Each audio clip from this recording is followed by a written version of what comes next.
दोस्तों, क्या आपने कभी सोचा है कि अगर किसी श्रापित यक्षिणी का प्रेम जाल आपको घेर ले तो क्या होगा?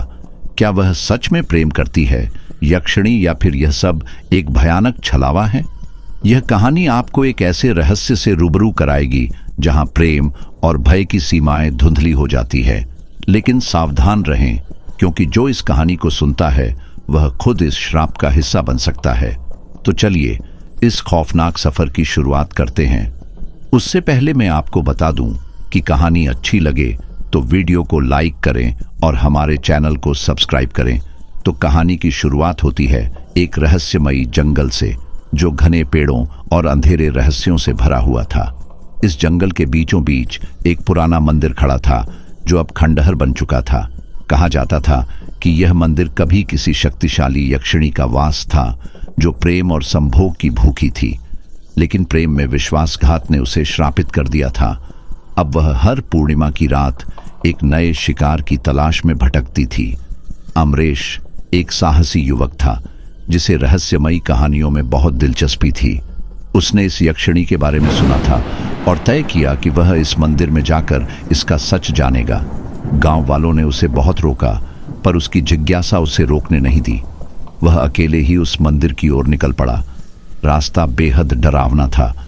घना जंगल, अजीब अजीब आवाजें और ठंडी हवा उसे हर कदम पर एहसास दिला रही थी कि कोई अदृश्य शक्ति उसके साथ चल रही है। जैसे ही वह मंदिर के करीब पहुंचा, उसे महसूस हुआ कि हवा अचानक भारी हो गई थी। मंदिर के खंडहर के बीच एक पत्थर की मूर्ति थी, जो किसी स्त्री की प्रतीत होती थी, लेकिन अंधेरे में उसकी आंखें रहस्यमयी चमक रही थीं। अमरेश ने जैसे ही मंदिर में कदम रखा, एक मीठी मगर डरावनी हंसी गूंज उठी। चारों ओर सुगंध फैल गई और अचानक ही एक सुंदर स्त्री प्रकट हुई। उसकी आंखें गहरी, बाल लंबे और काले, और होंठ खून जैसे लाल थे। उसकी आवाज में एक अजीब सा आकर्षण था।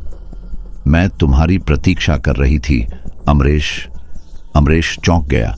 उसने तो अभी तक अपना नाम भी नहीं बताया था, लेकिन इससे पहले कि वह कुछ कह पाता, वह स्त्री उसकी ओर बढ़ी और उसके चारों ओर हवा में घूमती चली गई।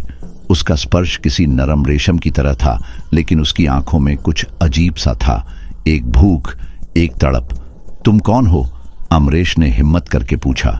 स्त्री मुस्कुराई। मैं वह हूं जिसे प्रेम में धोखा दिया गया। मैं वह हूं जिसे अपने प्रेमी ने त्याग दिया, और मैं वह हूं जो अब अपने प्रेम को पूरा करने के लिए यहां भटक रही है। अमरेश को उसकी बातों में एक अनजाना डर महसूस हो रहा था। उसने मंदिर की ओर देखा, जहां दीवारों पर अजीब चित्र बने हुए थे। इन चित्रों में एक सुंदर स्त्री को दिखाया गया था, जो पहले किसी पुरुष के साथ प्रेम में थी।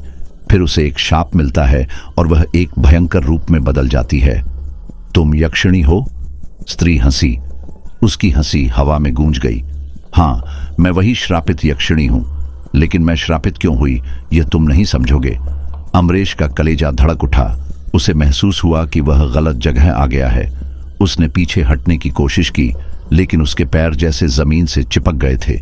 तुम यहां से जा नहीं सकते अमरेश, अब नहीं। अचानक मंदिर के दरवाजे अपने आप बंद हो गए। हवा तेज हो गई और वह स्त्री अब और भी रहस्यमयी दिखने लगी। उसके शरीर पर एक अजीब सी चमक आ गई। उसने अपना हाथ अमरेश की ओर बढ़ाया और उसके माथे को छुआ। अमरेश की आंखों के आगे अंधेरा छा गया। उसे अतीत की एक झलक दिखाई दी। वह एक राजकुमार था। हाँ, यह सब नया नहीं था। यह कहानी बहुत पुरानी थी। वह खुद उस यक्षिणी से प्रेम करता था, लेकिन उसने उसे धोखा दिया था। उसे किसी और स्त्री से प्रेम हो गया था और उसने यक्षिणी को छोड़ दिया था। क्रोध में आकर यक्षिणी ने राजकुमार को श्राप दिया था, लेकिन खुद को भी श्रापित कर बैठी। अब हर पूर्णिमा की रात वह एक नए प्रेमी को खोजती थी और उसके साथ संभोग करके उसे अपने शाप से मुक्त करने की कोशिश करती थी। लेकिन जैसे ही कोई पुरुष उससे प्रेम करता, वह खुद ही भस्म हो जाता। नहीं, यह झूठ है। अमरेश चीख पड़ा। यह सच है, यक्षिणी चिल्लाई। उसकी आंखों में आंसू थे, लेकिन वह खुद को रोक नहीं पाई। अमरेश को समझ में आ गया कि वह फंस चुका है। अब उसके पास दो ही रास्ते थे, या तो वह इस प्रेम में समर्पित हो जाए और खुद को खो दे, या किसी तरह इस श्राप को तोड़ने का तरीका ढूंढे। लेकिन श्राप को तोड़ना आसान नहीं था। उसे किसी ऐसे प्रेम की जरूरत थी जो सच्चा हो, जिसमें कोई लालच, कोई धोखा ना हो। क्या तुम मुझसे प्रेम कर सकते हो अमरेश? यक्षिणी की आवाज कांप रही थी। अमरेश को एहसास हुआ कि यही उसकी परीक्षा थी। मंदिर की दीवारों पर अचानक चमक आने लगी। वातावरण भारी हो गया, समय जैसे थम गया था। अमरेश को लगा कि वह दो दुनियाओं के बीच खड़ा है, एक वास्तविकता और एक श्रापित संसार। लेकिन क्या अमरेश इस श्राप को तोड़ पाएगा? क्या वह यक्षिणी से प्रेम करके उसे मुक्ति दे पाएगा, या वह भी उन पुरुषों की तरह भस्म हो जाएगा जो उससे पहले इस मंदिर में आए थे? अमरेश के सामने यक्षिणी खड़ी थी। उसकी आंखों में दर्द था, लेकिन उसके स्पर्श में कोई अनजानी तड़प। हवा में घुली अजीब सी सुगंध अब और भी गहरी हो गई थी। मंदिर की दीवारों पर बनी आकृतियां जैसे अचानक जीवंत हो उठी। अगर मैं तुमसे प्रेम कर लूं तो क्या यह श्राप टूट जाएगा? अमरेश ने हिम्मत करके पूछा। यक्षिणी मुस्कुराई, लेकिन उसकी मुस्कान में रहस्य था। हाँ, लेकिन यह प्रेम सच्चा होना चाहिए। सिर्फ शरीर का आकर्षण नहीं, बल्कि आत्मा का मिलन होना चाहिए। और उसने हल्का विराम लिया। तुम इस प्रेम की परीक्षा में बच नहीं पाओगे। अमरेश का दिल जोरों से धड़कने लगा। क्या वह इसके लिए तैयार था? क्या वह सच में यक्षिणी से प्रेम कर सकता था, या यह सब सिर्फ एक भ्रम था? अचानक मंदिर के फर्श पर दरारें पड़ने लगी। जैसे ही अमरेश ने कदम आगे बढ़ाया, एक रहस्यमयी रोशनी फूट पड़ी। मंदिर की छत पर उकेरी गई आकृतियां चमकने लगी। वहां एक और चित्र उभर आया, एक राजकुमार और एक यक्षिणी का, जो प्रेम में बंधे हुए थे। लेकिन जैसे ही उनके हाथ एक दूसरे को छूते, राजकुमार जलकर राख बन जाता था। अमरेश ने गहरी सांस ली। वह समझ गया कि यह कोई सामान्य प्रेम परीक्षा नहीं थी। अगर मैं तुम्हें अपना प्रेम दूं और मैं बच गया, तो क्या तुम मुक्त हो जाओगी? उसने पूछा। यक्षिणी के चेहरे पर एक छाया सी लहराई। अगर तुम्हारा प्रेम सच्चा हुआ और तुमने खुद को पूर्ण रूप से समर्पित किया तो हाँ, लेकिन अगर कहीं भी तुम्हारे मन में संदेह या डर आया तो तुम्हारा अंजाम भी उन सब की तरह होगा जो पहले आए थे। अमरेश ने मंदिर की दीवारों पर नजर डाली। वहां सैकड़ों छायाएं बनी हुई थीं। हर एक किसी न किसी पुरुष की थी जो शायद इस परीक्षा में विफल हो चुका था। वह घबरा गया, लेकिन उसने खुद को संभाला। मैं तैयार हूं, उसने कहा। यक्षिणी के होंठों पर एक हल्की मुस्कान आई। हवा तेज हो गई। मंदिर के द्वार खुद ब खुद बंद हो गए। वातावरण में एक अजीब सी ऊर्जा भर गई। अमरेश ने महसूस किया कि उसका शरीर हल्का हो रहा था, जैसे वह इस दुनिया से कहीं और जा रहा हो। यक्षिणी धीरे धीरे आगे बढ़ी। उसने अपना हाथ अमरेश के चेहरे पर फेरा। उसकी आंखों में प्रेम था, लेकिन वह प्रेम कैसा था? क्या वह प्रेम वास्तविक था या सिर्फ एक छलावा? अमरेश को महसूस हुआ कि उसके मन के भीतर कुछ बदल रहा था। उसका शरीर कांप रहा था, लेकिन यह डर नहीं था, यह कुछ और था। एक अलग सा खिंचाव, एक अलग सा एहसास। तभी अचानक मंदिर के कोने से एक अजीब सी आवाज आई। रुको! अमरेश और यक्षिणी दोनों चौंक गए। मंदिर के अंधेरे से एक और छाया उभरी। यह एक बूढ़ा साधु था, जिसकी आंखें चमक रही थीं। उसके हाथ में एक ताम्रपट्ट था, जिस पर कुछ रहस्यमयी लिपि में लिखा था। तुम इसे भूल रहे हो यक्षिणी, साधु की आवाज गूंज उठी। यह श्राप केवल प्रेम से नहीं टूटेगा, इसमें एक और रहस्य छिपा है जिसे तुमने इतने सालों तक छिपाया है। यक्षिणी के चेहरे पर घबराहट आ गई। नहीं, यह सच नहीं है, वह चिल्लाई। लेकिन साधु आगे बढ़ा। उसने अपना हाथ उठाया और ताम्रपट्ट को मंदिर की दीवार से स्पर्श कराया। अचानक दीवार पर बनी आकृतियां बदलने लगीं। अब वहां एक नया चित्र उभर आया, जिसमें यक्षिणी खुद किसी और पुरुष को श्राप देती दिख रही थी। अमरेश हैरान रह गया। तो यह सच है? साधु ने गहरी सांस ली। तुम सिर्फ पीड़िता नहीं हो यक्षिणी, तुमने भी किसी को धोखा दिया था। यह श्राप सिर्फ तुम्हारे साथ हुए अन्याय का परिणाम नहीं है, यह तुम्हारे अपने पाप का भी फल है। यक्षिणी के चेहरे का रंग उड़ गया। वह कांप उठी। नहीं, यह झूठ है। लेकिन मंदिर की दीवारें अब उसकी सच्चाई बयान कर रही थीं। अब यह प्रेम परीक्षा नहीं, बल्कि सत्य की परीक्षा है। साधु ने अमरेश की ओर देखा। अगर तुम सच्चे प्रेम के साथ इसकी आत्मा को क्षमा कर सको तो यह श्राप टूट जाएगा। लेकिन अगर कहीं भी तुम्हारे मन में भय, क्रोध या प्रतिशोध आया तो यह मंदिर तुम्हें हमेशा के लिए निगल जाएगा। अमरेश के दिल की धड़कन तेज हो गई। अब वह दौराहे पर खड़ा था। क्या वह यक्षिणी को क्षमा कर सकता था? क्या वह अपने प्रेम से उसे मुक्त कर सकता था?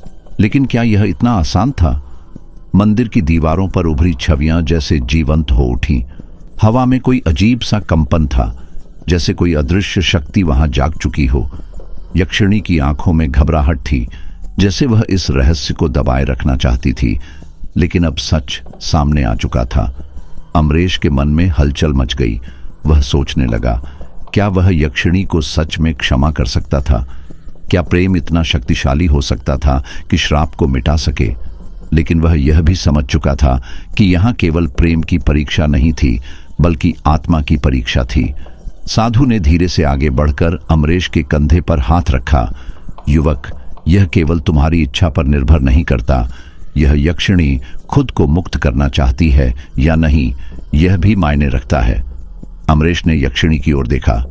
उसकी आंखों में एक अजीब सा द्वंद्व था, एक ओर प्रेम की लालसा और दूसरी ओर आत्मग्लानि। क्या तुम सच में मुक्त होना चाहती हो? अमरेश ने धीरे से पूछा। यक्षिणी कुछ पल के लिए खामोश रही, फिर उसकी आंखों से आंसू बह निकले। हाँ, लेकिन मुझे डर है। क्या सच में मैं इस श्राप से बाहर निकल सकती हूं? क्या कोई सच में मुझसे प्रेम कर सकता है बिना किसी स्वार्थ के? साधु मुस्कुराया। हर आत्मा को दूसरा मौका मिलता है, अगर वह खुद को स्वीकार करे। तुम्हें प्रेम की नहीं, क्षमा की आवश्यकता है। अमरेश ने गहरी सांस ली। उसके भीतर अब कोई भय नहीं था। उसने यक्षिणी का हाथ थाम लिया। मैं तुम्हें क्षमा करता हूं। तुम्हारे अतीत में जो भी हुआ वह अब कोई मायने नहीं रखता। तुम इस श्राप से मुक्त हो सकती हो अगर तुम खुद को माफ कर सको। यक्षिणी कांप उठी। उसकी आंखों में हल्की चमक आई, जैसे कोई भारी बोझ उसके दिल से उतर गया हो। अचानक मंदिर में कंपन होने लगा। दीवारों पर बनी आकृतियां फीकी पड़ने लगीं। हवा हल्की हो गई और वातावरण में एक दिव्य प्रकाश फैलने लगा। यक्षिणी की आंखों से आंसू गिरते ही उसका शरीर चमक उठा। उसकी आत्मा धीरे धीरे हल्की होने लगी, जैसे कोई बंधन टूट रहा हो। उसने अमरेश की ओर देखा। उसकी आंखों में पहली बार सच्चा प्रेम और कृतज्ञता झलक रही थी। तुमने मुझे मुक्त कर दिया। उसकी आवाज में हल्कापन था, जैसे वह सदियों के बंधन से आजाद हो गई हो। अचानक मंदिर के दरवाजे खुल गए। हवा में एक मधुर सुगंध फैल गई। यक्षिणी की आकृति धीरे धीरे एक सुनहरी रोशनी में बदल गई और मंदिर से ऊपर उठने लगी। धन्यवाद अमरेश, अब मैं जा रही हूं सच्ची मुक्ति की ओर। और अगले ही क्षण वह रोशनी में विलीन हो गई। मंदिर अब पहले जैसा नहीं रहा। दीवारों पर बनी भयानक आकृतियां गायब हो चुकी थीं। वहां अब केवल एक शांत और पवित्र ऊर्जा थी। साधु ने मुस्कुराकर अमरेश की ओर देखा। तुमने वह किया जो सदियों में कोई नहीं कर पाया। प्रेम से ज्यादा शक्तिशाली कुछ नहीं होता, लेकिन सच्ची शक्ति क्षमा में होती है। अमरेश की आंखों में संतोष था। उसने एक आखिरी बार मंदिर की ओर देखा और फिर धीरे धीरे जंगल के रास्ते वापस गांव की ओर चल पड़ा। अमरेश मंदिर से बाहर निकला तो उसे ऐसा लगा जैसे वह किसी गहरे स्वप्न से जागा हो। जंगल अब पहले जैसा नहीं था। वह डरावना नहीं लग रहा था, बल्कि एक शांत और दिव्य आभा से भरा हुआ था। हवा में पहले की तरह सिहरन नहीं थी, बल्कि एक सुखद शांति थी। लेकिन जैसे ही उसने गांव की ओर कदम बढ़ाया, उसके मन में सवाल उठने लगे। क्या सच में यक्षिणी मुक्त हो गई थी? क्या यह श्राप खत्म हो गया था, या इसके पीछे कोई और रहस्य था? रास्ते में उसे वही बूढ़ा साधु फिर से मिला। वह एक पत्थर पर बैठा हुआ था, जैसे उसके आने की प्रतीक्षा कर रहा हो। युवक, तुम्हें लगता है कि सब खत्म हो गया? साधु ने रहस्यमय मुस्कान के साथ पूछा। अमरेश ठिठक गया। तो क्या अभी कुछ और बाकी है?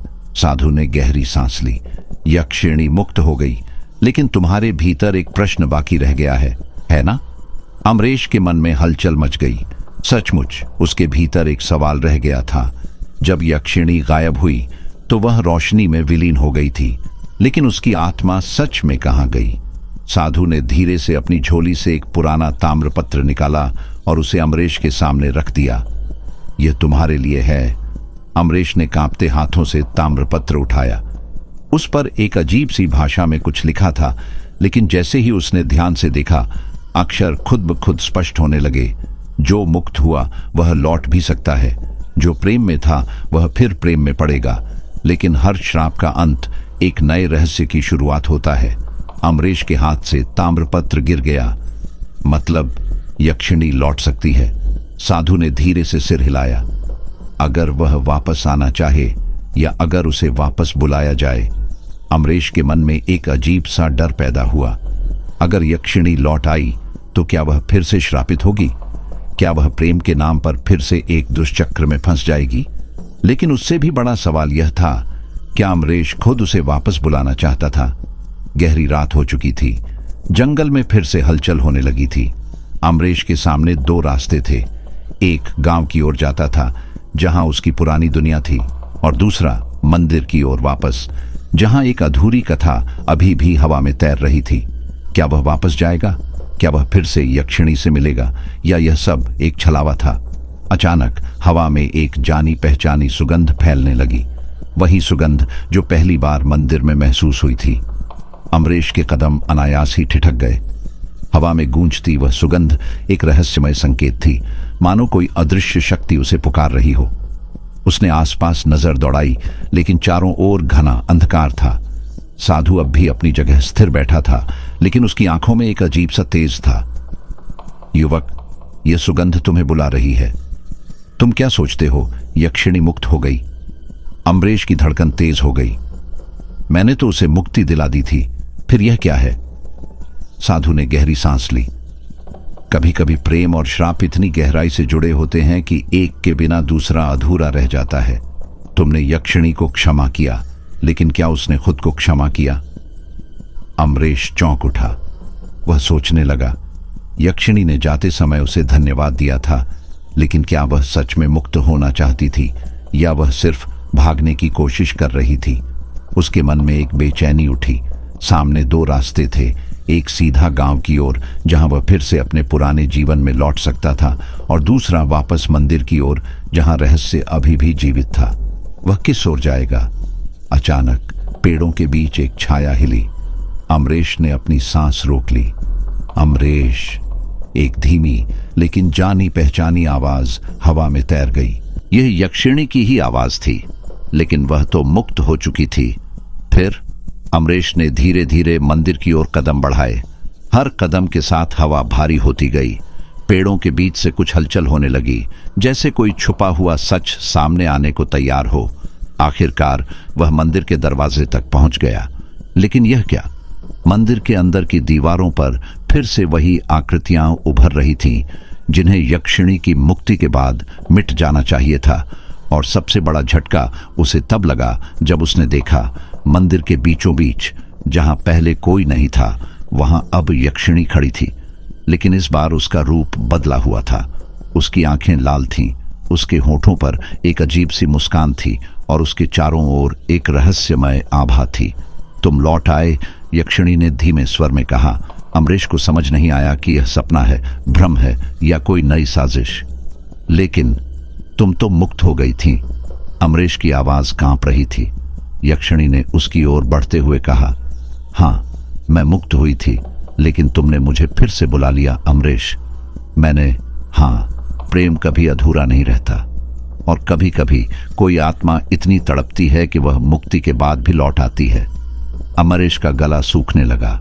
मतलब? यक्षिणी ने उसकी आंखों में झांका और फुसफुसाई। मतलब यह कि तुमने मुझे क्षमा किया था, लेकिन खुद को नहीं। और जब तक तुम्हारा दिल मेरे लिए धड़कता रहेगा, मैं लौटती रहूंगी। अचानक मंदिर की दीवारें हिलने लगी। हवा में एक भीषण ऊर्जा उठी। क्या यह प्रेम था, या कोई नई आफत? अमरेश के दिमाग में भूचाल आ गया। उसने खुद को शांत करने की कोशिश की, लेकिन उसके भीतर अजीब सी घबराहट उठ रही थी। मैंने तुम्हें वापस नहीं बुलाया, उसने धीमी लेकिन दृढ़ आवाज में कहा। यक्षिणी मुस्कुराई, लेकिन उसकी मुस्कान में एक अजीब सा रहस्य छुपा था। नहीं अमरेश, तुमने शब्दों में नहीं, लेकिन अपनी आत्मा से मुझे पुकारा।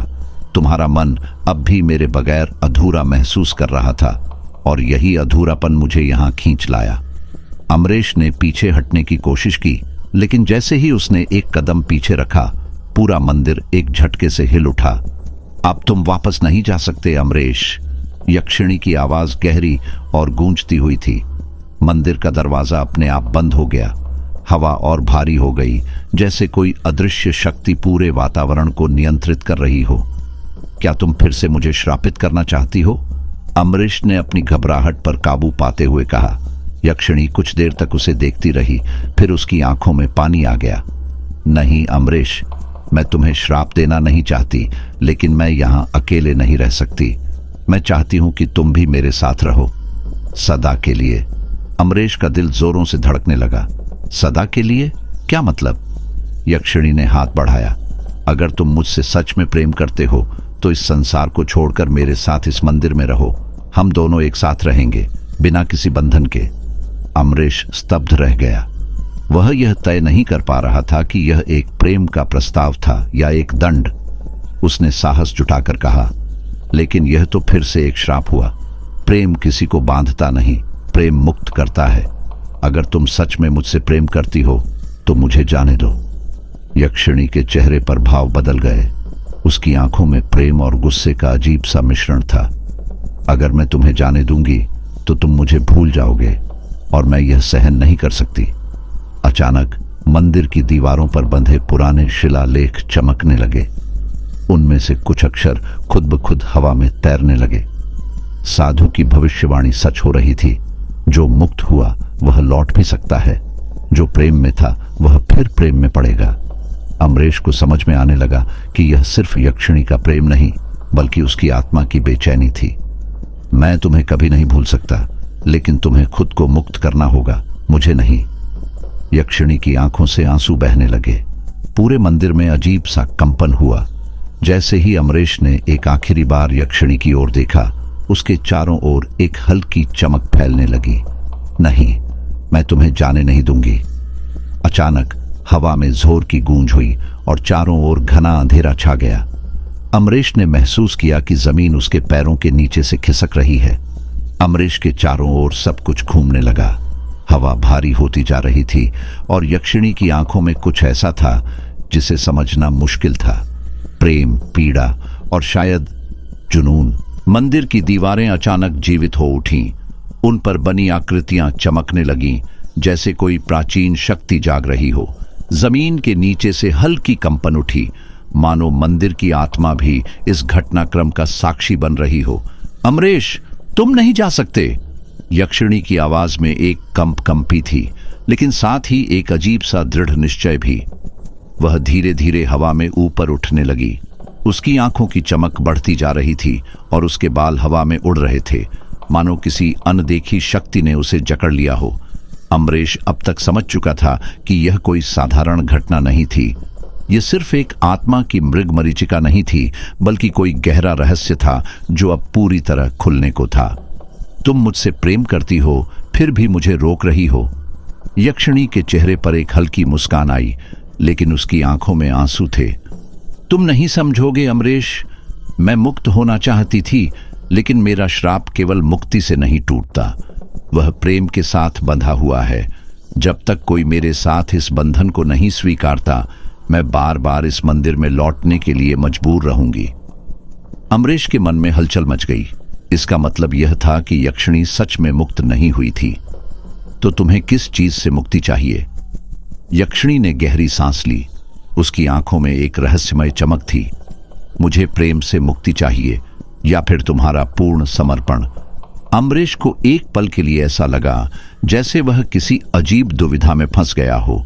अगर उसने यक्षिणी से कहा कि वह उससे प्रेम नहीं करता, तो शायद वह हमेशा के लिए इसी मंदिर में कैद रह जाएगी।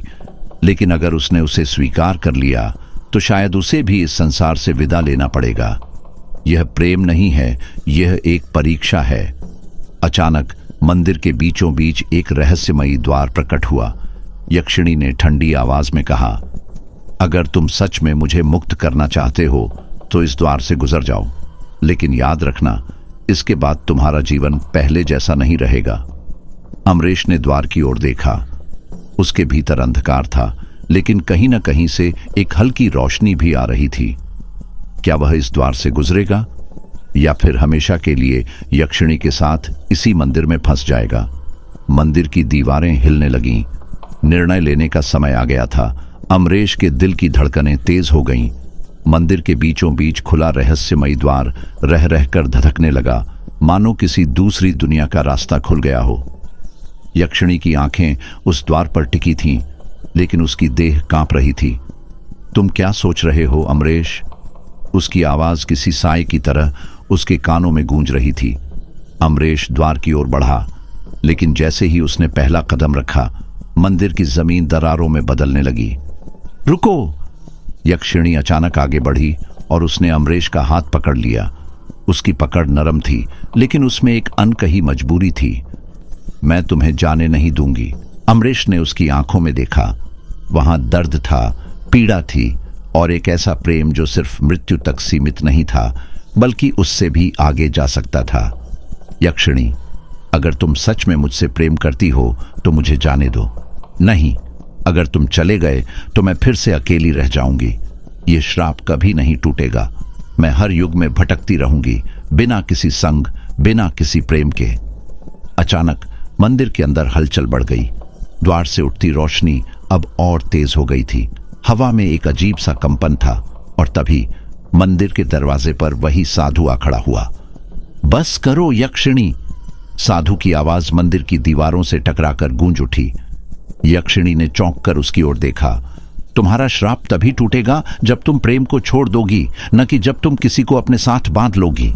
यक्षिणी की आंखों में आंसू छलक आए। नहीं, मैं अकेली नहीं रह सकती। लेकिन तुम पहले से ही अकेली हो यक्षिणी। ये प्रेम नहीं, ये मोह है, और जब तक तुम मोह में बंधी रहोगी तुम मुक्त नहीं हो सकती। अमरेश को जैसे अचानक सब समझ में आ गया। यक्षिणी के प्रेम के पीछे सच्चाई यह थी कि वह खुद भी इस श्राप से जकड़ी हुई थी। उसने प्रेम चाहा, लेकिन असली प्रेम कभी किसी को बंधन में नहीं डालता। अमरेश ने एक गहरी सांस ली और उसकी ओर बढ़ा।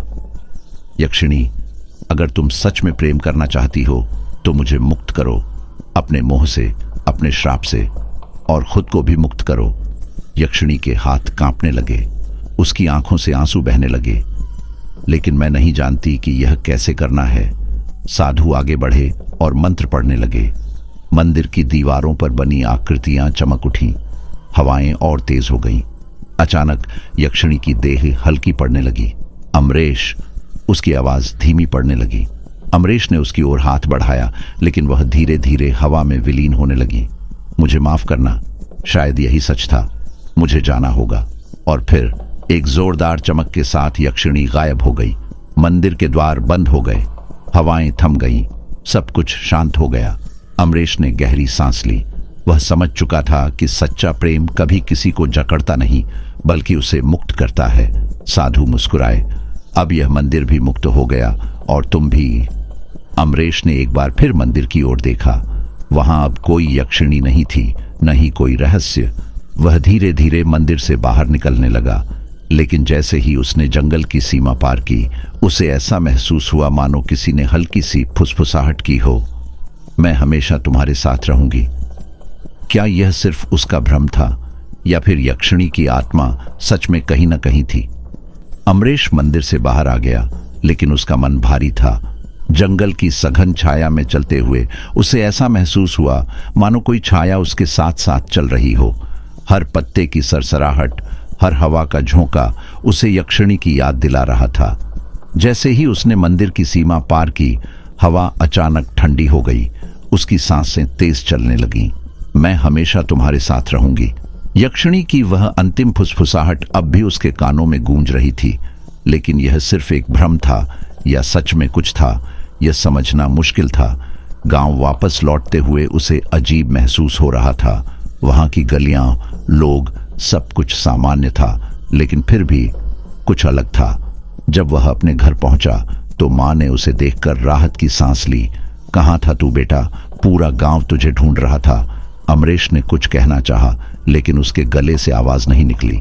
उसे लगा जैसे कोई अदृश्य शक्ति उसे चुप करा रही हो। रात होते ही अजीब घटनाएं शुरू हो गईं। कमरे की खिड़कियां बिना हवा के ही हिलने लगीं। दीवारों पर हल्की हल्की परछाइयां दिखने लगीं, और सबसे भयानक बात, आईने में उसका प्रतिबिंब सामान्य नहीं था। एक रात जब वह पानी पीने उठा तो उसने अपने कमरे के आईने में देखा। वहां सिर्फ वह अकेला नहीं था, यक्षिणी उसके ठीक पीछे खड़ी थी, आंखें गहरी और काली, लेकिन उनमें कोई डरावनी चमक नहीं थी। मैंने कहा था ना, मैं हमेशा तुम्हारे साथ रहूंगी। अमरेश के हाथ से पानी का गिलास गिर गया। नहीं, तुम तो मुक्त हो चुकी हो, साधु ने, मंदिर ने। यक्षिणी मुस्कुराई।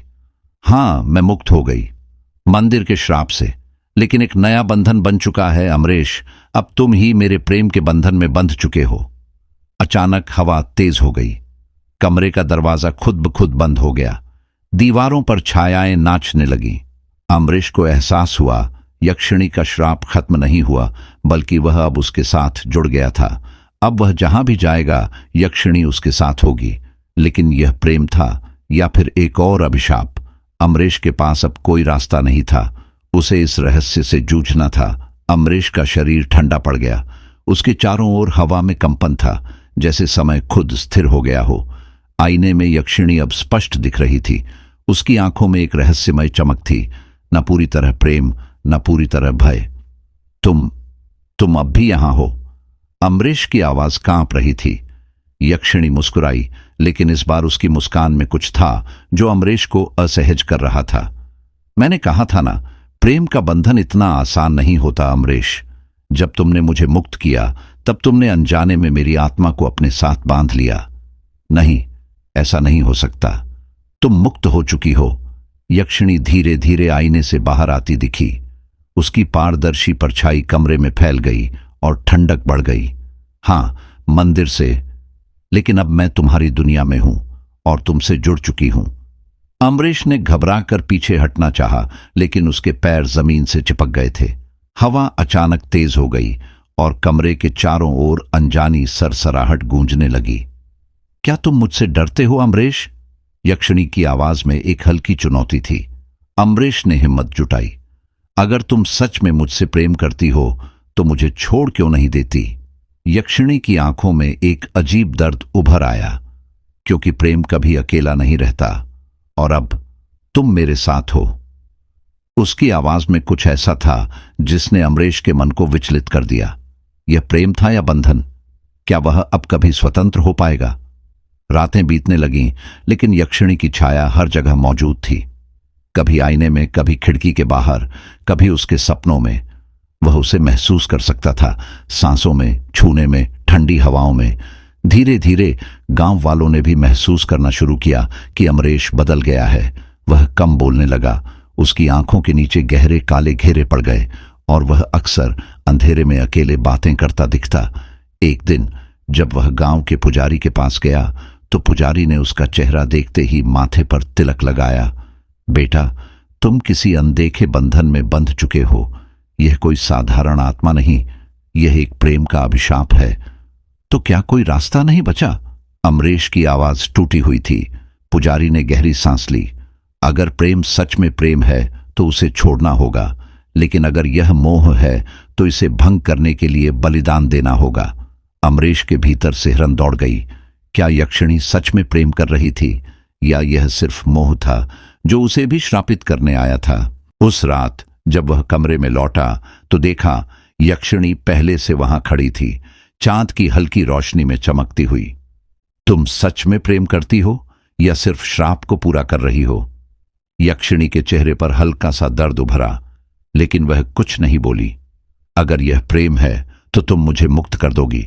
उसके शब्दों के साथ ही कमरे में एक जोरदार झटका लगा। खिड़कियां खुद ब खुद खुल गईं और हवा में एक दर्द भरी चीख गूंज उठी। यक्षिणी कांपने लगी। मैं नहीं। उसकी आवाज टूटने लगी थी। अचानक उसके शरीर से हल्की रोशनी निकलने लगी। नहीं, मैं तुम्हें नहीं छोड़ सकती अमरेश, यह प्रेम है। लेकिन अमरेश अब जान चुका था, यह प्रेम नहीं था, यह मोह था, यह बंधन था, और इसे तोड़ना ही होगा। वह पुजारी के दिए हुए मंत्रों को पढ़ने लगा। यक्षिणी चीख पड़ी। उसके शरीर से अजीब सी धुआं निकलने लगा, जैसे कोई शक्ति उसे खींच रही हो। नहीं अमरेश, ऐसा मत करो, मैं तुम्हें चाहती हूं, मैं। लेकिन अब बहुत देर हो चुकी थी। अचानक एक जोरदार झटके के साथ यक्षिणी की छवि बिखरने लगी। हवा में उसकी चीख गूंजने लगी। सब कुछ शांत हो गया। कमरे में अब ठंडक नहीं थी। खिड़कियां भी स्थिर थीं। आईना फिर से सामान्य दिखने लगा। अमरेश घुटनों के बल गिर पड़ा। उसकी सांसें तेज चल रही थीं। अमरेश जमीन पर घुटनों के बल बैठा था। उसकी सांसें तेज चल रही थीं। कमरे में एक अजीब सी नमी फैल गई थी, जैसे अभी अभी बारिश हुई हो, लेकिन बाहर आकाश बिल्कुल साफ था। उसने धीरे धीरे अपना सिर उठाया और आईने की ओर देखा। वहां अब कोई परछाई नहीं थी। यक्षिणी की झलक भी गायब हो चुकी थी। क्या क्या यह सच में खत्म हो गया? उसने खुद से सवाल किया। वह भारी कदमों से खिड़की के पास गया और बाहर झांका। चांदनी रात बिल्कुल शांत थी। कोई हवा नहीं, कोई सरसराहट नहीं, लेकिन फिर भी अमरेश के मन में एक अजीब बेचैनी थी। क्या सच में यक्षिणी मुक्त हो गई थी, या यह बस एक नया खेल था जो अभी शुरू होने वाला था? अगले दिन गांव में हलचल मच गई।